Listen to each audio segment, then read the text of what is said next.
Hey, and welcome back to another video, and today's video is going to be a repairs playlist video. So a video from my eBay / Mercari / OfferUp repairs playlist, the playlist of videos where I go on eBay, OfferUp, Mercari or Facebook Marketplace and purchase broken electronic items and try and fix them on camera.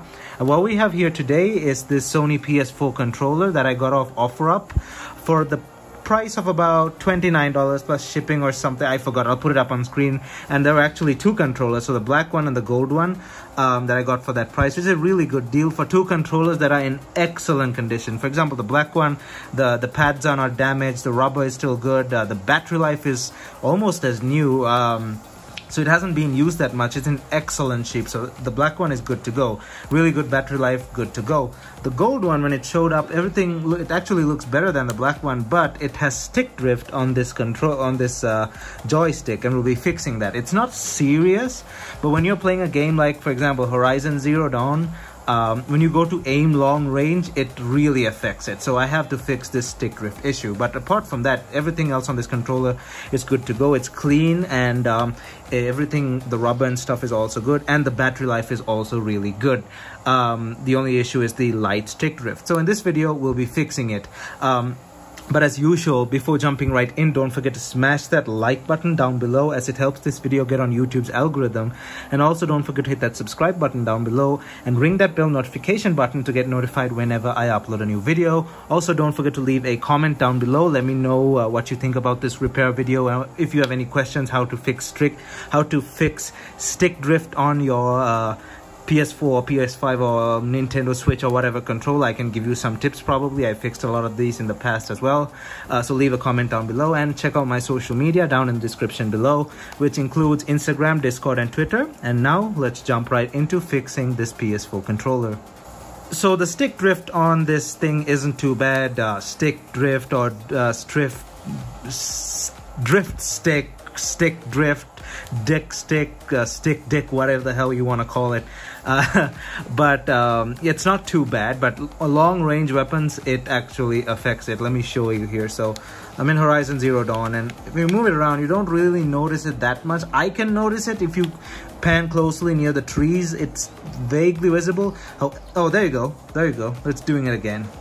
As you can see, the camera is moving and I'm not even touching it, and it's going. Okay, now it stopped. But when you do, let's say, a long range precision bow, you hold it down. As you can see, it is actually doing it on its own. So if you center it, it stays, but you move it a bit, as you can see, it's got stick drift. And this is really annoying when you're in a fight and you need the bow to work properly. It happens at random, but as you can see, it is annoying. So let's go ahead and take this thing apart, and let's fix this stick drift on this joystick. Okay, so firstly, let's take this thing apart and see what's up. Now, I have to point out that I already bought a proper anti-static workspace, finally, after all these years doing this channel. Well, I initially did have one a few years ago, but I did leave it at home. I didn't bring it with me to college, so it's back home. But I did buy another one so that I can organize my screws and stuff more efficiently. I'm already good at it without the anti-static workspace mat, but it's better to have one. It looks better as well, rather than using this old USPS package that showed up in one of the things that I bought off online. This one is an unused package, even though it seems ripped, and it gotten ripped after I used it over the years as the mat for my repair videos. So as usual, we'll be fast forwarding stuff that isn't important, like taking off screws and all the other things, and we'll be focusing on the important stuff while I explain what I'm doing as well. So let's go ahead and take the screws off.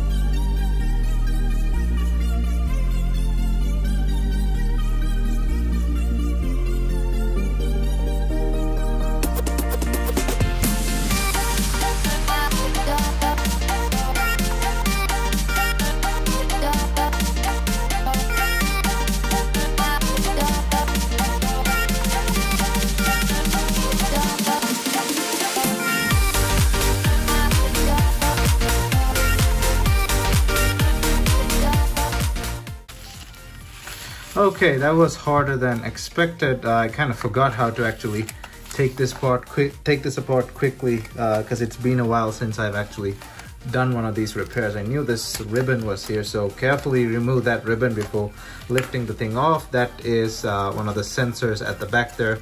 Or is that the vibrate motor? No, that's some sensor. Oh, that's the light actually. That's the light coming to this portion here. That's your light. I've totally forgotten how these things work. So that's your battery.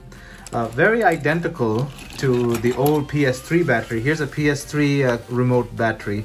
As you can see, they're the same color-ish, same plastic sort of thing. They've used, well, this one actually perfectly fits snug on top of that one. That's strange.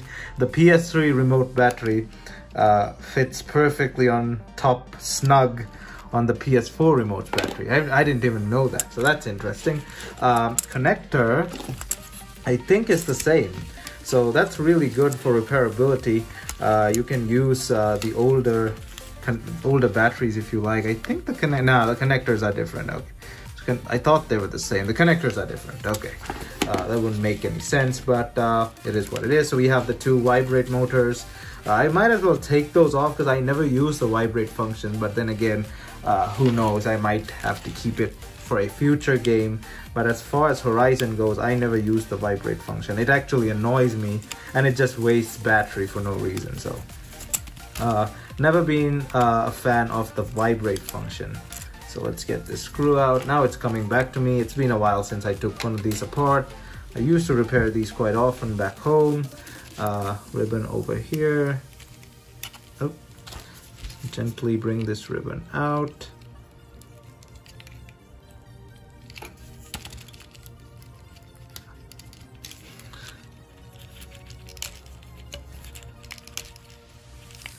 This one's a bit stubborn. It does not have a lock of any sort, but it's just very stubborn. Now that's because I'm wearing gloves. There we go. So this motherboard should slowly lift off. That's the reset switch over there. The motors also should be able to be lifted off quite easily like that. Off their frame. Let's get this off. I'm pretty sure there's another ribbon underneath there somewhere, so gotta be careful when just lifting things off like that. Yep, there is resistance, so there is something. It could be just this. Yep, there's another ribbon. Oh, it's the same ribbon just going through the board. Okay.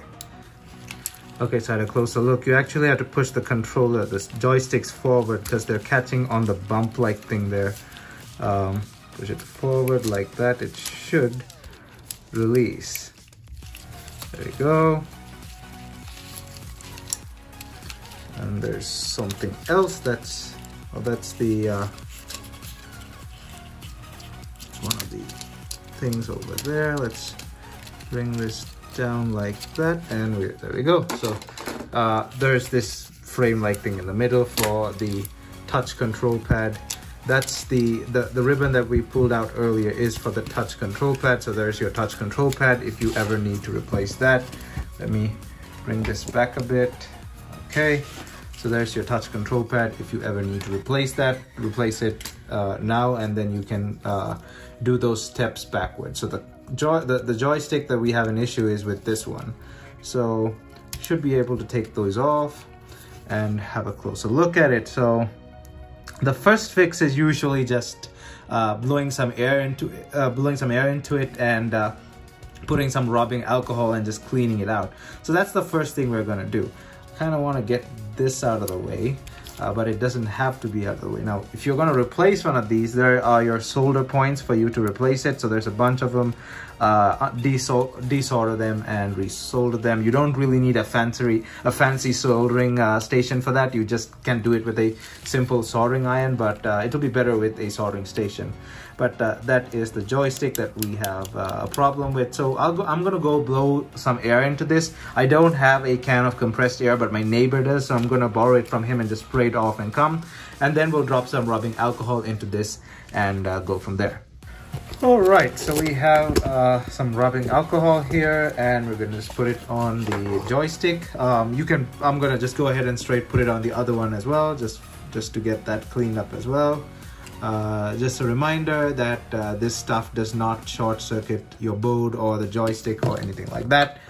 Make sure it's 99.9% alcohol. Do not use 95. The 95 actually does conduct some electricity. So move them around just like that. This stuff is perfectly fine to put on your board. It might melt tiny rubber components here and there, but if the component is an important part, it's not going to be made out of rubber, so it doesn't really matter. So this is one of the most common fixes that I found that helps with these old controllers, especially with the much older controllers as well. But this one, it may be just a manufacturing defect, because this controller doesn't look too old. Look at it, it's just, even the buttons, they don't look dirty at all. Either the previous owner was a complete well, I wouldn't say germaphobe, but like a clean freak. The previous owner would have been either a complete clean freak, or this thing wasn't really used that much. But I think it could be either of the two. So doing this will loosen anything inside there, any dirt or whatever, or just generally get it to work. But if it doesn't fix it, then you have to replace it, because you really can't fix this issue. I fixed a Nintendo Switch controller a few weeks back. I didn't make a video on it because it was a really quick fix, but then it came back. The drift issue came back, so I told my friend just replace it. She said she'll just go ahead and buy another one, because I've tried to fix it multiple times, but each time she told me that the issue came back. So yeah, the Switch is a bit more serious than this, but this could be fixed most of the time. So just move it around like that, put a bit of force into it, not too much, but just a bit of force, and it will be okay. So I'll do this a bit longer, and then we'll put this thing back together and see what happens. Alright, so let's put this thing back, and I'm just gonna fast forward the whole thing, because why not? We just want to save some time. So yeah, let's put this thing back.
Okay, so we put it back together and the light is on. That means it's connected to my PS4. I heard the thing turn on in the other room.